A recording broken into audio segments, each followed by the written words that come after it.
Bienvenue à votre café matinal. Aujourd'hui, dans l'Évangile de Jean, chapitre 20, notre thème, le soir de la résurrection.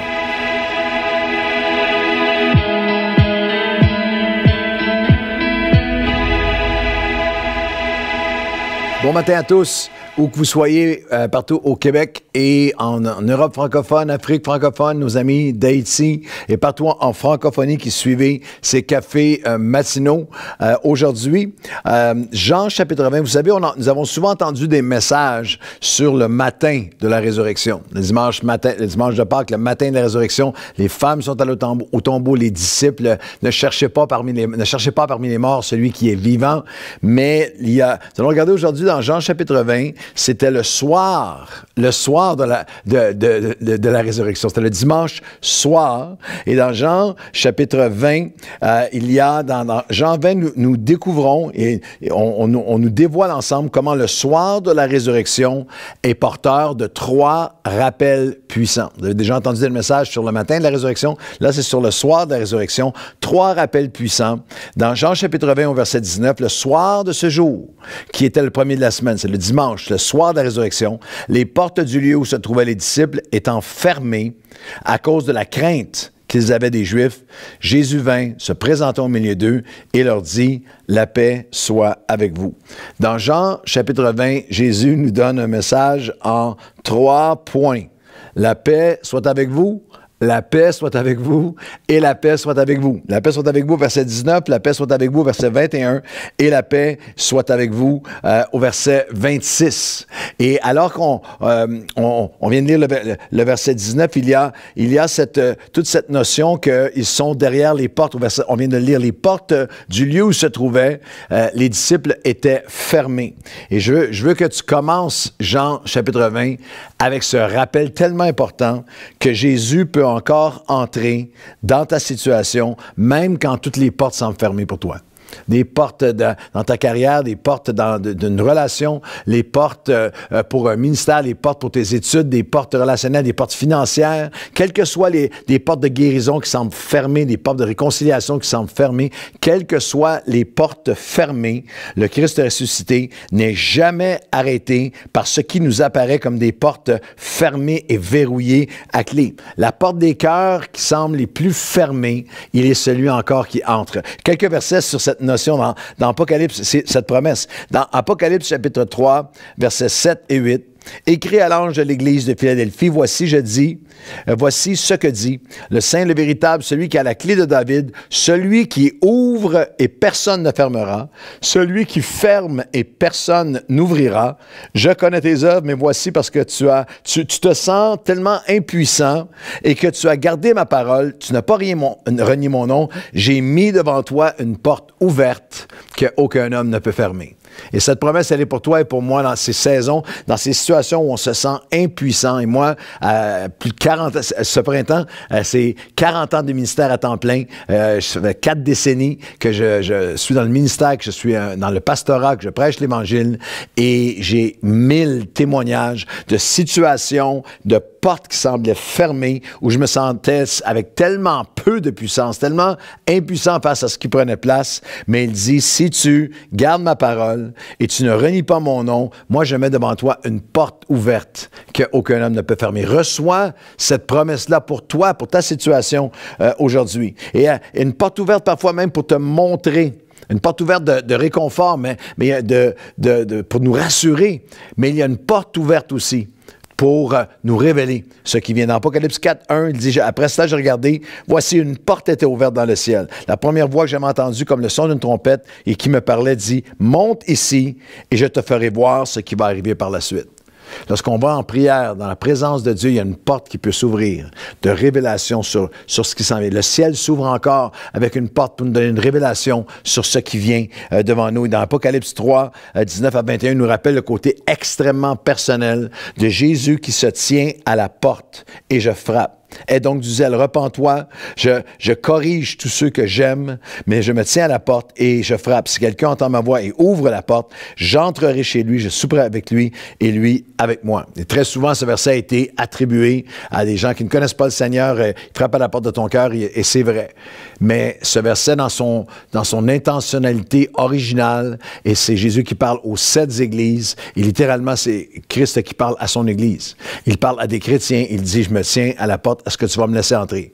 Est-ce que tu vas me laisser entrer pour corriger? Est-ce que tu vas me laisser entrer pour t'amener à la repentance? Est-ce que tu vas me laisser entrer pour te changer? Est-ce que tu vas me laisser entrer dans des chambres secrètes de ton cœur pour que je puisse venir mettre ma lumière, puisse venir apporter la guérison? Rappelle-toi, Jean chapitre 20, que quelles que soient les portes qui sont fermées, Jésus se tient à la porte, il veut entrer pour restaurer et pour guérir. Et 3 fois, dans Jean 20, il nous donne, 3 fois il va dire, la paix soit avec vous. Les mêmes mots, mais dans 3 contextes différents. La paix soit avec vous. Et au verset 19, il y a 3 rappels puissants dans ces 3 fois où il dit la paix soit avec vous.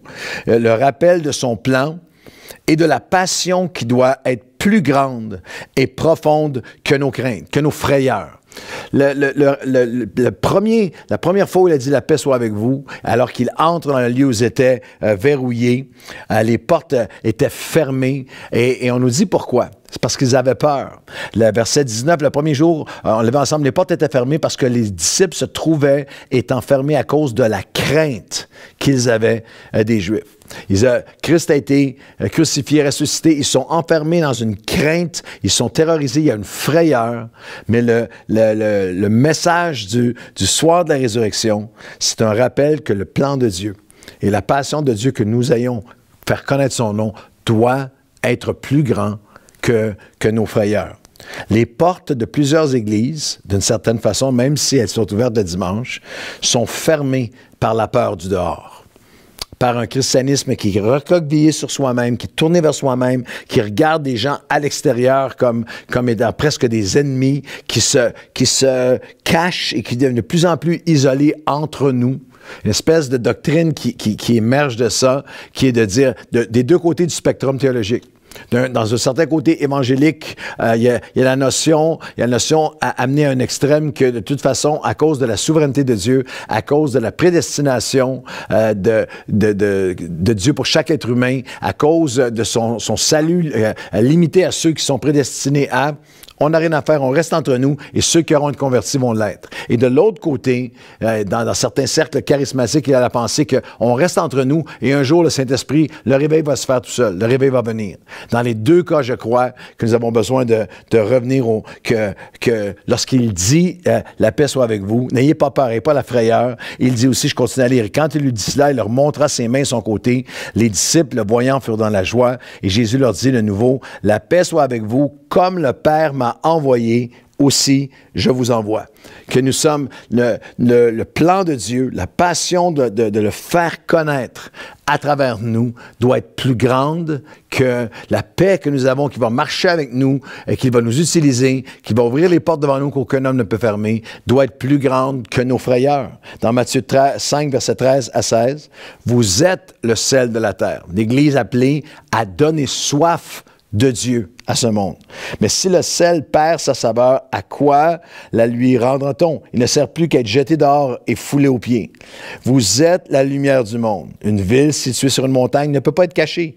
On n'allume pas une lampe pour la mettre sous un boisseau. On la met sur le chandelier et elle éclaire tous ceux qui sont dans la maison, que votre lumière luise devant tous les hommes et qu'ils voient vos bonnes œuvres et qu'ils glorifient votre Père qui est dans les cieux. Son plan doit être plus grand que nos frayeurs. Depuis les 31 ans de l'Église Nouvelle Vie, il y a des pas à laquelle Dieu nous a appelés, des pas immenses, des pas de foi vers un agrandissement, vers un pas financier immense pour bâtir l'Église dans laquelle nous sommes aujourd'hui. Le pas de débuter une Église dans une autre langue, une Église hispanophone, de débuter une autre Église à la Prairie et une autre, et maintenant 10 Églises à travers la province de Québec. Et à chaque étape, il y a des frayeurs. À chaque étape, ça prend de la foi. Mais à chaque étape, la passion et l'assurance qu'il nous a envoyée foyer et qu'il va marcher avec nous et qu'il va ouvrir les portes que personne ne va fermer doit être plus grande. Le premier rappel du soir de la résurrection, c'est le rappel que son plan et sa passion doivent être plus grands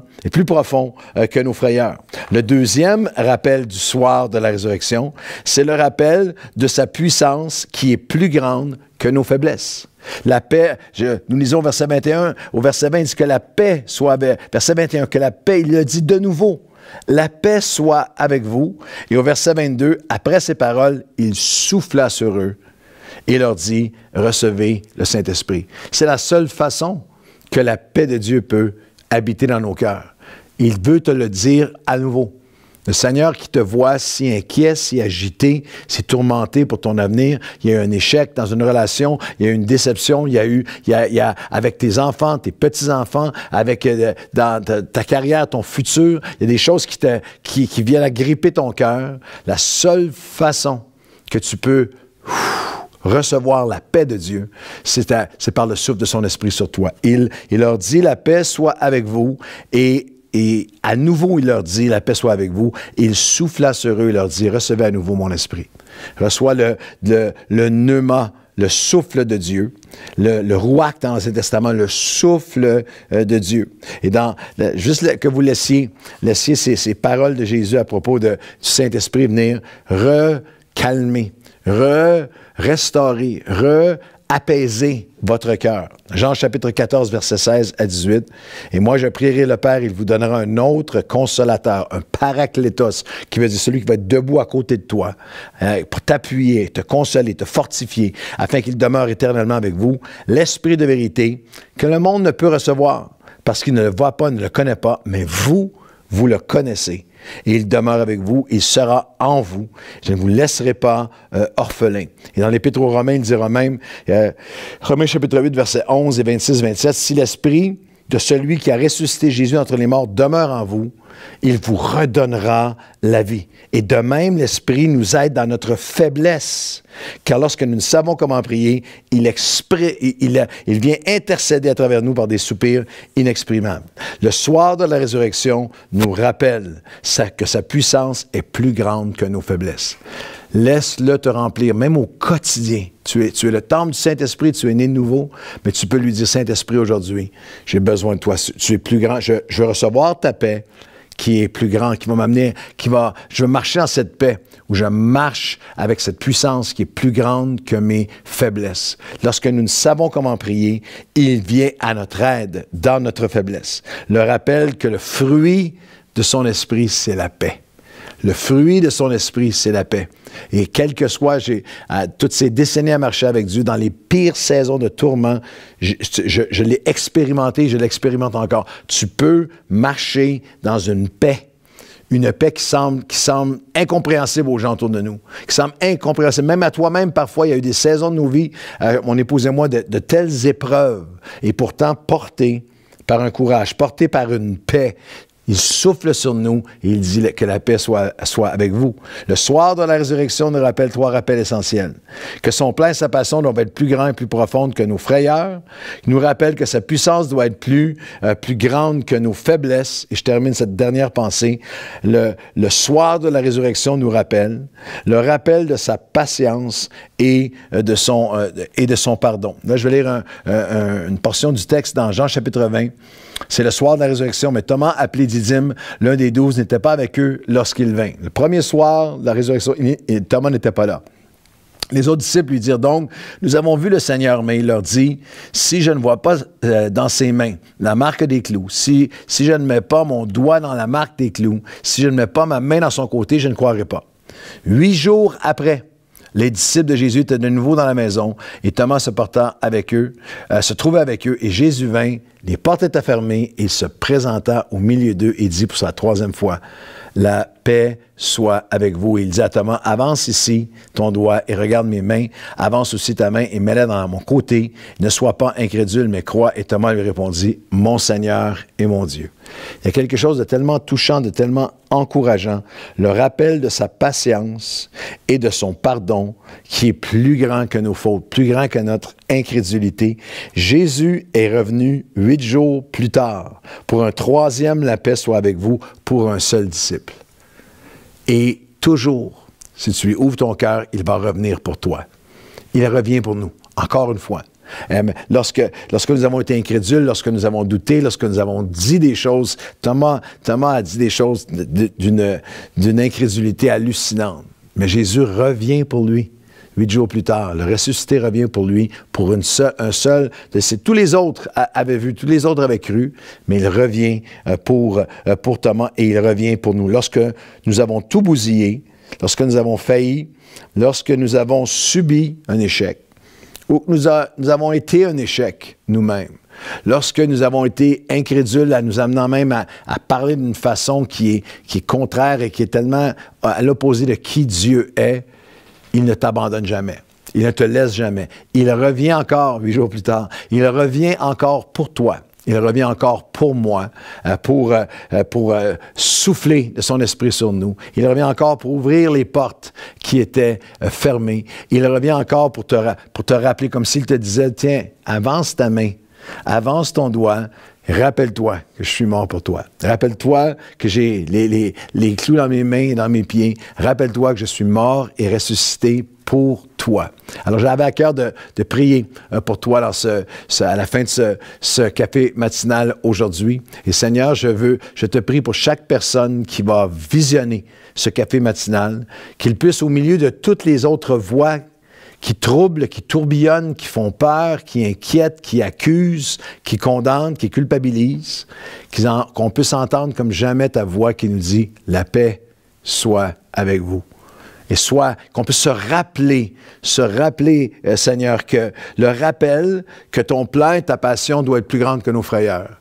Quelles que soient les peurs, quelle que soit, Seigneur, la mission qui est devant moi, l'obstacle qui est devant moi, le combat qui est devant moi, les choses qui me font peur qui sont devant moi, le rappel que la paix soit avec vous, je suis celui qui vous a envoyé. Et Seigneur, qu'on puisse se relever dans cette assurance que les portes que toi tu ouvres, personne ne peut les fermer. Tu es celui qui ouvre la porte que personne ne peut fermer. Et Seigneur Dieu, ta voix nous rappelle la paix soit avec vous, que ta puissance est plus grande que nos faiblesses et tu souffles sur nous encore aujourd'hui. Souffle sur chaque personne au son de ma voix, encore aujourd'hui, qui a besoin de force pour cette journée, pour cette épreuve, pour cette bataille, pour cette tempête ou ce désert. Le souffle de la paix de Dieu et le rappel que de sa patience, oh mon Dieu, ta patience et ton pardon qui est plus grand que nos pires fautes, nos pires saisons d'incrédulité, que comme tu es revenu pour Thomas, tu reviens pour nous aujourd'hui. Tu reviens pour nous aujourd'hui et tu nous dis, mets tes doigts, rappelle-toi ce que j'ai fait pour toi. Mets ton doigt dans ma main, dans mes mains, dans mon côté et viens, redonne-moi toute chose. Et nous allons nous agenouiller à côté de Thomas pour dire, mon Seigneur et mon Dieu, je mets ma confiance en toi, au nom de Jésus. Amen et amen.